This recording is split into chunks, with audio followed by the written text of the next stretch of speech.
Nous allons passer au épisode numéro 2 sur la réalité augmentée qui change l'orthopédie. Vous savez que Grenoble est un grand centre de chirurgie avec une réalité augmentée, chirurgie assistée par ordinateur, etc. Philippe Perlos va nous faire le point. Merci Jacques, merci Monsieur le Président, mes chers collègues, chers amis. On commence par une petite vidéo, si elle vient partir. Voilà, c'est pas celle-là. Oui.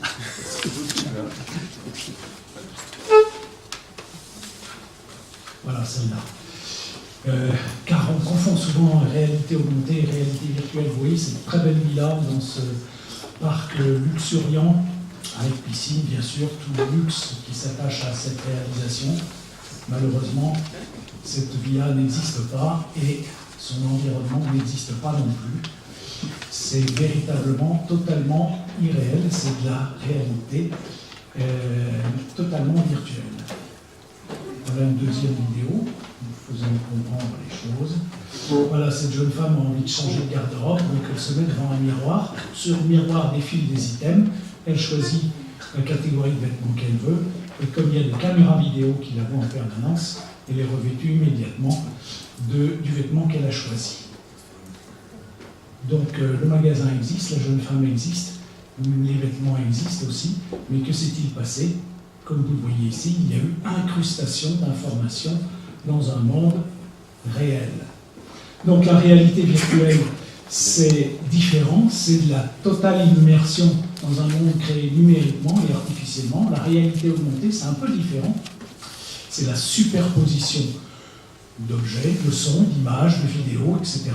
Une incrustation de ces éléments dans un monde réel. Et ça fait partie de cet énorme domaine qui est représenté par l'appellation STIC, science, technologie, de l'information et de la cognition. En chirurgie conventionnelle, comme vous le savez, on a tendance, bien sûr, à regarder la plaie opératoire, c'est la première chose qu'on fait, mais très souvent, on regarde le négatoscope et on regarde les images en se disant, est-ce que je suis au bon endroit? Est-ce que c'est là qu'il faut que je mette mon action principale? Est-ce que c'est conforme à ce que j'avais prévu? Et en chirurgie percutanée, on perd de l'information visuelle, et donc il faut en gagner autrement, et on se sert massivement d'amplificateur de brillance que vous voyez en haut à gauche. Mais c'est toujours pareil, on a le regard porté vers la zone opératoire, et ensuite vers la zone visuelle fournie par l'amplificateur de brillance. Donc on a en permanence à faire ce que les anglo-saxons appellent une mental registration, un recalage mental, entre les images qui sont affichées sur le négatoscope, ce qu'on pense être, et la réalité de la région opératoire. Donc, la réalité augmentée consiste à incruster une image, et la meilleure démonstration, c'est la fluoroscopie augmentée. Vous voyez ici à droite un trait rouge qui matérialise une vis médiculaire, et son prolongement en vert, c'est donc une incrustation sur une image de fluoroscopie. C'est un bon exemple. Ceci dit, on est toujours obligé de faire ce va-et-vient entre l'image médicale et le champ opératoire. Et même si la réalité augmentée dans cette définition de fluoroscopie diminue un peu cette notion, on a toujours cette nécessité de regarder l'écran. Et donc, si on veut supprimer tout ça, eh bien, il faut véritablement incruster dans le champ visuel de l'opérateur l'organe qu'il va opérer. Autrement dit, transformer ses yeux en des yeux radiologiques pour, permettez-moi l'expression, voir à travers.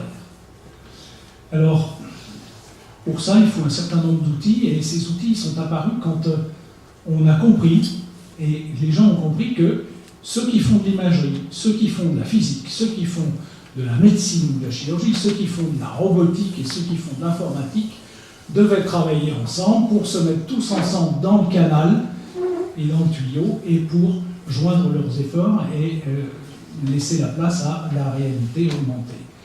Donc les premiers pionniers sont mentionnés ici, et il faut rendre hommage à Stéphane Lavallée, Philippe Cinquin et à Ali Louis Benavid à Grenoble pour avoir institué cette technique grâce à la fusion d'images et à la technologie des fusions d'images, principalement en neurochirurgie, pour la chirurgie des mouvements anormaux. Donc ça a été véritablement le point de départ. Et le petit bras robotisé que vous voyez ici, au milieu, ce ne sert que de système porte-instrument. Mais ce n'est pas le fondement même de ce que du sujet d'aujourd'hui. Et bien sûr, ces fusions d'images ont conduit à une masse d'applications en orthopédie et même extra-orthopédique, comme vous voyez sur ce schéma entre, disons, 95, 96 et 2016. Donc, que faut-il pour faire de la réalité augmentée? Il faut un certain nombre d'outils. Ils sont au nombre de 4. Premièrement, les images médicales. Toutes les images médicales peuvent être utilisées. La vidéo, la radio conventionnelle, l'IRM, la TDM, la scintigraphie, le PET scan, les ultrasons, les images d'amplificateurs de brillance, diverses images 3D, plus ou moins synthétiques, et la tomographie par cohérence optique. Donc toutes les images peuvent servir. Deuxièmement, il faut un localisateur optique. Vous en voyez un ici, c'est parmi les plus modernes. Ils se sont considérablement améliorés. Ils sont à peine plus gros qu'un étui à lunettes et ils pèsent moins de 1 kg. Et ils voient absolument tout dans un volume de 3 à 4 mètres cubes autour du champ opératoire. Il faut des logiciels de fusion d'images. Ceux-ci ont été parfaitement décrits, mis au point. Ces algorithmes concernent le scanner et les ultrasons, concernent le scanner et des points pris sur le patient avec des recalages rigides ou élastiques, concernent des recalages entre des images scanner, comme on voit en bas, et des images issues d'un amplificateur de brillance ou de modèles statistiques déformables. Et là encore, c'est à Philippe Cinquin, Stéphane Lavallée que l'on doit en France, en tout cas, en même temps que d'autres équipes, à Pittsburgh ou à Berne, mais principalement en France, d'avoir mis au point ces logiciels de fusion d'images. Et ensuite, il faut un système de visualisation. Donc, ce système de visualisation, eh bien, il y en a plusieurs types. Le premier type de système de visualisation, c'est le système opaque. Vous en voyez à gauche, c'est un écran de télévision standard, c'est un écran plat 2D. Il y a encore mieux, ce sont les nouveaux écrans plats 3D stéréoscopiques, et vous le voyez à droite, on a véritablement une vision de relief dans ces techniques. La deuxième technique de visualisation, c'est les systèmes semi-transparents. En gros, ce sont des prompteurs. Ils sont munis de miroirs sans teint et ils permettent de reproduire une image radiographique et sur un champ opératoire. Vous le voyez en bas à droite, l'opérateur a devant les yeux un miroir dans lequel il voit le malade en transparence et ses structures osseuses. Alors c'est un petit peu difficile à faire, puisque en chirurgie, on est quand même un petit peu gêné d'avoir un miroir entre ses mains et son visage. On peut remarquer qu'en 1997, une équipe française à Clermont-Ferrand, emmenée par Bernard Peuchot et Alain Tanqui, avait décrit cette technologie de réalité augmentée pour la chirurgie du rachis. Alors, comme on ne peut pas travailler avec un miroir devant les yeux, eh bien, les fabricants se sont dit on va utiliser les lunettes et on va monter des miroirs sur les lunettes, ce qui a été fait. Alors, il y a deux applications en orthopédie-traumatologie qui sont, je crois, remarquables. La première fait appel à une reconstruction de surface 2D augmentée par des images radiographiques 2D. Alors, pour ça, il faut un amplificateur de brillance, vous le voyez ici. À côté de l'amplificateur de brillance, on monte une caméra vidéo à proximité de l'émetteur de rayons X et on monte deux miroirs sans teint qui vont permettre de fusionner l'image radiographique et l'image du patient, comme vous le voyez à droite. Donc quand on a réalisé cette fusion, on peut faire un tas de gestes sans être obligé de regarder l'écran de l'amplificateur de brillance, puisque vous avez tout sous les yeux. À gauche, une luxation du coude qui est réduite, quelques instants. Au milieu, une fracture de la malléole interne. Un peu plus à droite, une quasi-luxation du premier rayon pour un hallux valgus sévère. Et en bas à droite, une bonne indication dans le verrouillage facilité des clous centromédulaires. Alors voilà une courte vidéo, un trans aussi, c'est une petite image d'animation. On voit la caméra qui est à côté de l'émetteur de Ray Lewis, les deux miroirs. Et voilà ce que ça donne en superposition. Vous avez le membre, plus la radiographie, et l'opérateur ici, c'est une vue expérimentale, positionne son clou ou son pince pour l'introduire dans le trou de verrouillage.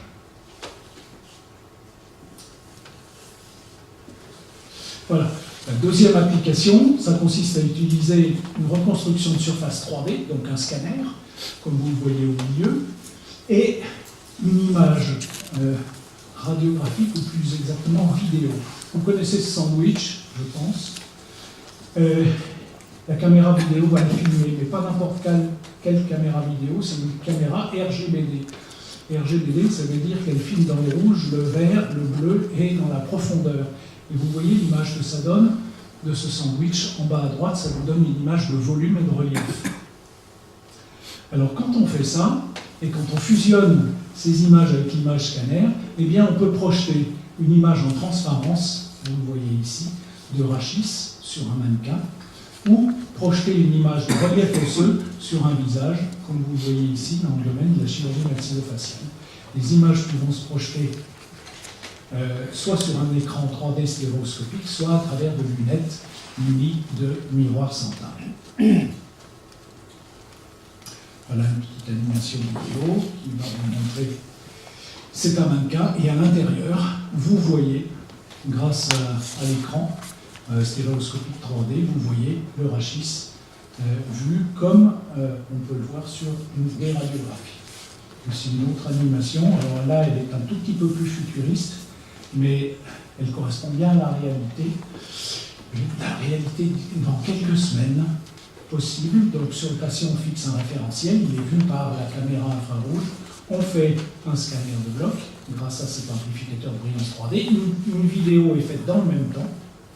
Reconstruction du rachis lombaire ici, fusion avec l'image vidéo et incrustation de ces deux images sur le patient, comme on le voit ici, avec possibilité de, vous voyez, on va voir à travers les lunettes de l'observateur. Alors c'est un dessin animé, mais les premières expériences sont tout à fait démonstratives et intéressantes.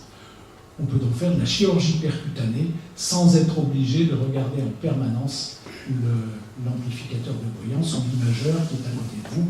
Et on peut même rajouter un programme d'optimisation de positionnement des implants, comme on peut le voir ici. Voilà, alors, les études expérimentales ont montré, elles sont récentes, qu'en termes d'irradiation, si on fait par rapport à une fluoroscopie conventionnelle, si on fait du 2D, on diminue le taux d'irradiation. Si on fait du 3D, on le diminue encore. On gagne en temps opératoire, incontestablement, comme vous le montre ce travail qui est récent, qui date de 2016. Et en termes de charge de travail pour le chirurgien, là, il y a des index de charge de travail qui sont très sérieux et qui sont validés. On diminue la charge de travail du chirurgien. Donc, on a véritablement là sous les yeux l'efficacité démontrée de cette technique de réalité augmentée. Ne croyez pas que c'est tout en laboratoire. Les outils commencent à arriver. Vous en voyez ici à gauche un outil c'est un bras en C, c'est-à-dire un amplificateur de brillance, muni du système de vidéo. Voilà un système 3D qui est un peu lourd parce qu'il y a un bras au plafond, mais il y a d'autres systèmes qui sont mobiles, comme celui-là, et qui peuvent procurer et aider la chirurgie avec des actes en réalité augmentés. Donc en conclusion, on peut se servir de système en préopératoire pour du planning, on peut s'en servir en péropératoire pour de la navigation, en post-opératoire pour de l'évaluation, on peut s'en servir pour faire de la chirurgie à distance et de la simulation. Mais attention, ça n'est pas une innovation de rupture, c'est un concept adaptatif. Ça veut dire que si vous le voulez, vous pouvez vous lancer dès demain dans un planning pour faire de la réalité augmentée, à condition de choisir votre indication, votre pathologie, de rechercher l'information qui pour vous est la plus pertinente, Exemple, si vous avez beaucoup de traumatologie à faire, vous avez peut-être intérêt à utiliser un système avec vidéo 2D pour faire du verrouillage de clous centromédulaires. Il faut choisir votre type de système et votre type d'imagerie, choisir votre niveau de précision, et à ce moment-là, vous entourez d'une petite équipe, 1 ou 2 ou 3 ingénieurs, pour arriver à concevoir un système de réalité augmentée qui vous facilitera la vie dans vos gestes de tous les jours. Merci de votre attention.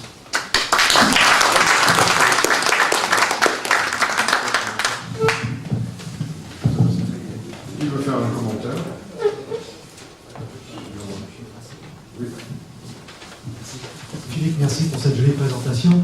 Est-ce que tu pourrais commenter le problème du recalage, c'est-à-dire comment on arrive à se positionner avec l'imagerie et le patient dans la réalité, puisque l'un bouge par rapport à l'autre. Est-ce que tu pourrais nous dire comment on peut faire pour justement diminuer l'incertitude liée à ce recalage pour que finalement au moment où tu vas viser, tu sois le plus fiable possible? Parce que c'est les limites malheureusement de cet exercice. Ouais. Je sais, malheureusement je ne suis pas ingénieur, mais je vais donner quelques informations.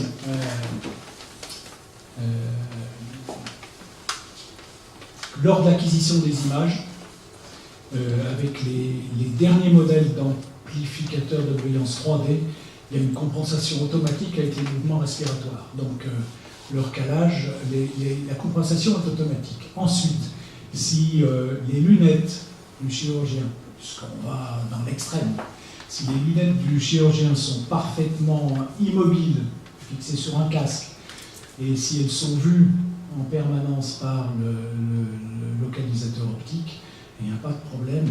Si le référentiel patient est fixé rigidement sur la vertèbre ou sur le bassin ou sur le vénule, tout doit marcher et il ne doit pas y avoir d'incohérence. Quel est le niveau de précision? C'est millimétrique? Le niveau de précision, c'est à nous de le définir. Ça n'a peut-être pas besoin d'être millimétrique et encore pour un verrouillage de clous centromédulaires.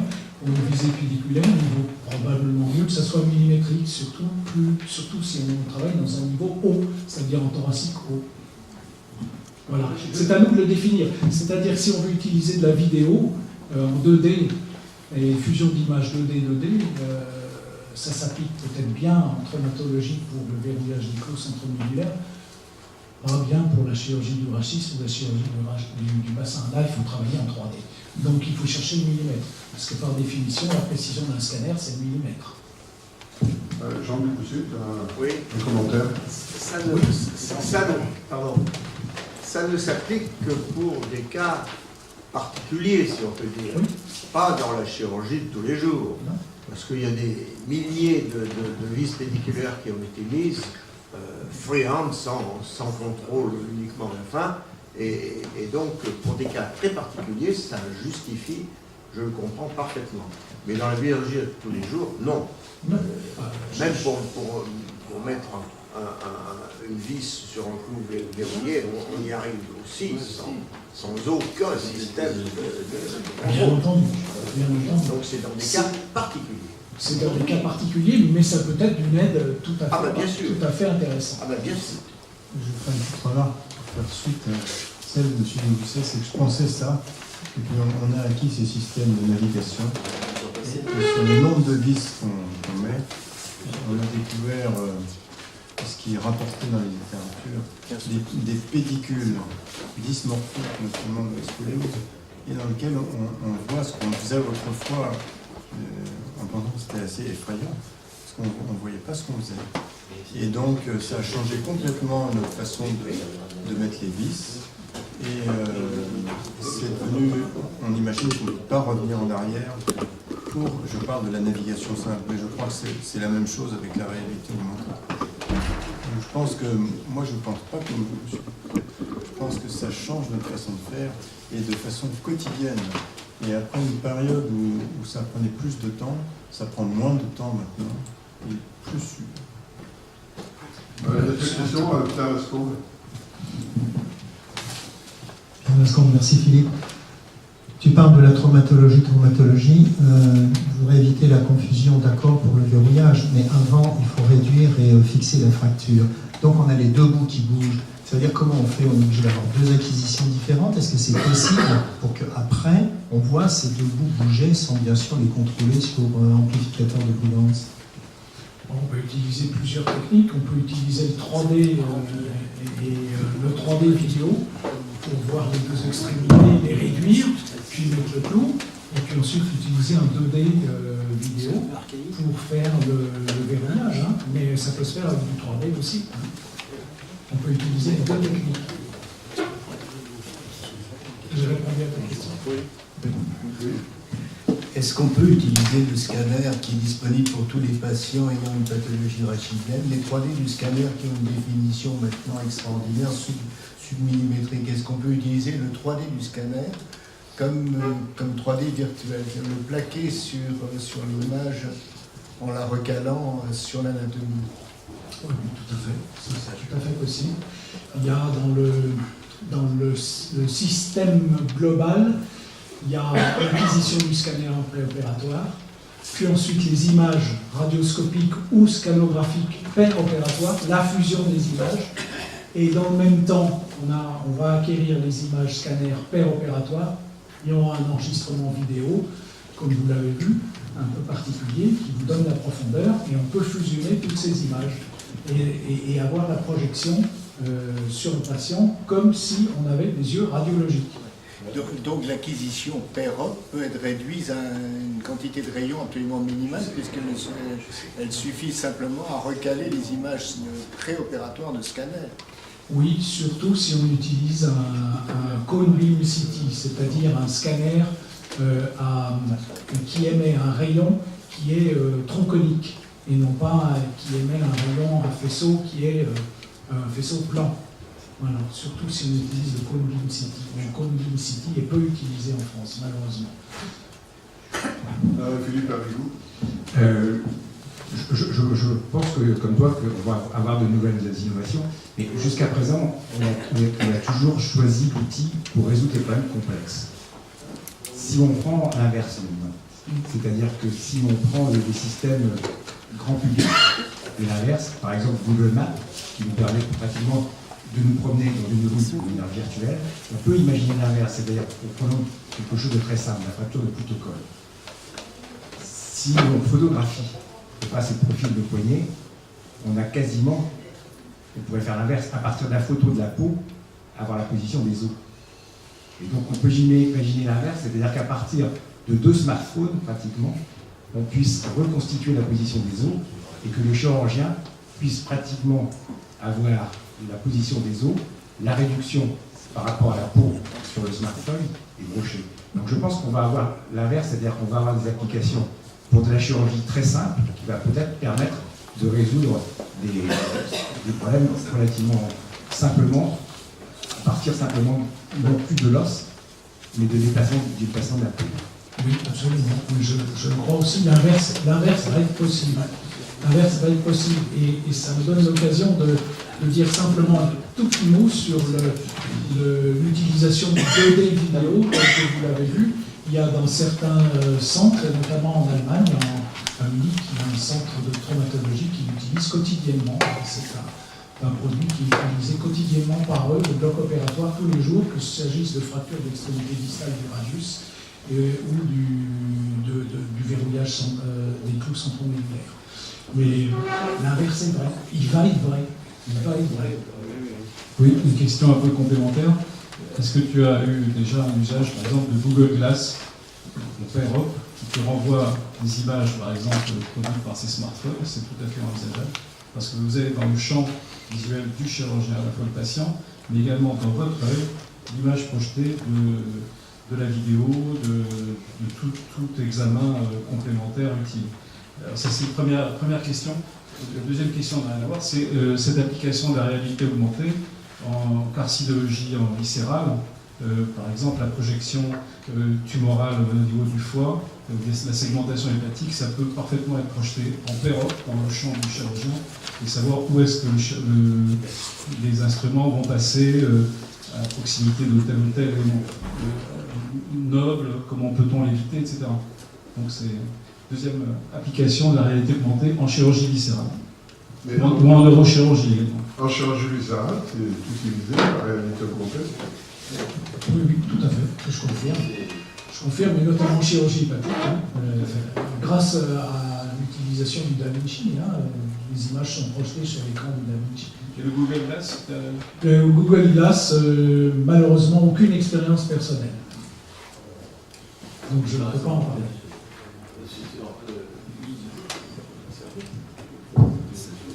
Les commentaires sur la chirurgie viscérale, l'idée en chirurgie viscérale, c'est plus de, notamment dans la chirurgie, si vous voulez, le triangle fusée-hépatique, les veines fusée-hépatiques et la surrénale, toutes ces régions-là, c'est des régions où, en laparoscopie, les vaisseaux sont dangereux et donc on se protège. Par exemple, en fait, on fait une étude déjà préopératoire. Donc, je pense que vous pouvez peut-être aussi en orthopédie faire du préopératoire, c'est-à-dire de la stratégie en dehors de la manipulation préopératoire. Donc, avoir fait ce préopératoire, on peut, durant l'intervention, projeter sur l'écran de laparoscopie ou de chirurgie robotique les images qui ont été acquises et ainsi voir où se promène notre instrument par rapport aux zones à risque. Et ça, c'est une plus extraordinaire dans ces chirurgies où on ne voit pas le tissu avant d'être tombé dedans. On dit, ah tiens, il y avait une tissu hépatique.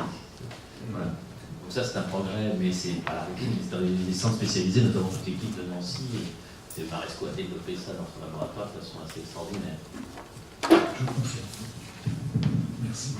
Il y a aussi une... Juste pour féliciter Philippe Perlot, j'allais dire surtout qu'il a de la suite dans les idées. Parce que il y a quoi, 20 ans, peut-être 25 ans, Philippe, je ne peux pas dire, Oui, tu avais 25 ans. présenté à l'Académie, à l'époque à la salle du Conseil, C'est les possible. premières C'est pas tentatives possible, de c'est sûr. visite pédiculaire aidée, assistée par ordinateur. Ça m'avait absolument ébloui et fasciné. Et depuis, tu as progressé considérablement et tu as maintenant une maîtrise extraordinaire et puissante de cette technique.